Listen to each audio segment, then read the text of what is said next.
All right, so let's go ahead and open up Shapr. We'll just go ahead and grab this real quick, and then we'll go ahead and just add a new project. And let's go ahead and just, let's start by just creating a simple cylinder here. I'm gonna go ahead and just do this as, 26, 30 millimeter, something like that. 30 seems like a nice number. There we are. Something like this.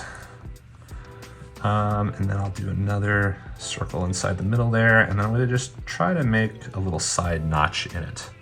Actually, I'm gonna undo that, and we're gonna put the side notch over here. There we are.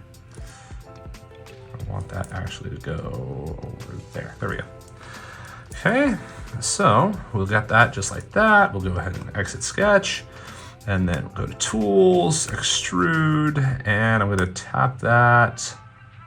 Yeah, actually that's exactly what I want right there. So we'll go ahead and extrude that. Grabbing the arrow, here we go. We'll extrude this up 10. There we go. So that's all nice, very simple, nice little model.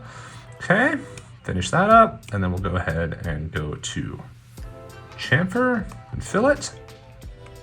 Just grab this edge and we can drag it in just like that, or we can take it outward for a fillet. So always in for a chamfer, out for a fillet, just like that. It's pretty sick.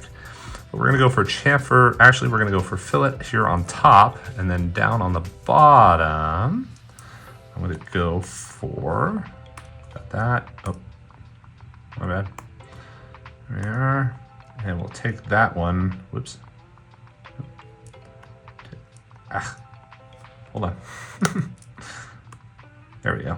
Take this one in as a fillet, and I'm just gonna make it exactly one. There we are. So now we've got this nifty little washer here. And of course we can go through and fillet some of the other stuff, but that's kind of a nice quick modeling sequence.